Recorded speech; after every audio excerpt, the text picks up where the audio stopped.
Você sabia que um dos romances mais importantes da literatura brasileira foi escrito por um estudante de medicina?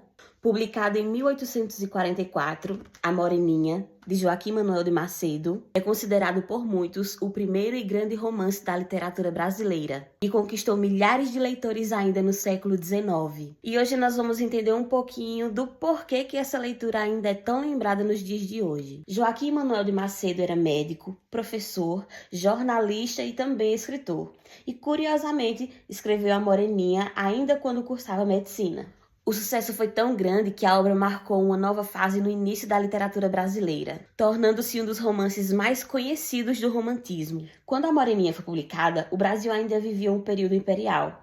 A escravidão ainda existia e a sociedade era muito diferente da que conhecemos hoje. Por isso, além de contar uma história de amor, o livro também nos reflete algumas curiosidades do século XIX, como as visitas entre as famílias, os passeios, as festas e a maneira como os jovens se comportavam naquela época. A narrativa acompanha Augusto, um jovem estudante de medicina, conhecido por dizer que nunca consegue amar a mesma mulher por mais de 3 dias. Convencido de que o amor verdadeiro não existe, ele faz uma aposta entre os amigos durante uma viagem a uma ilha. E é nesse lugar que ele conhece Carolina, uma jovem inteligente, divertida e cheia de personalidade. E aos poucos a convivência entre os dois começa a desafiar tudo aquilo que Augusto acreditava. Mas essa história vai muito mais além de um romance. Ao longo da narrativa, nós descobrimos um acontecimento do passado capaz de mudar completamente o significado da relação. E é justamente esse o mistério que chama a atenção do leitor a ir até a última página do livro.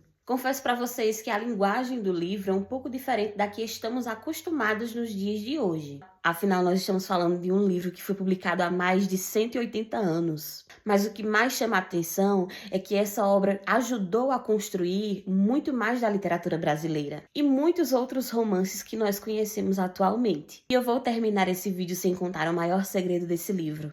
Existe um momento que conecta o passado do presente dos personagens. Quando essa revelação acontece, muita coisa passa a fazer sentido na história. E então, se você gosta de romances clássicos, de personagens carismáticos e de histórias que escondem o segredo até o final, talvez A Moreninha seja uma ótima escolha para a sua próxima leitura. E se você já leu esse livro, me conta aqui, me diz o que você achou, ou se você ficou curioso em saber o resto dessa história.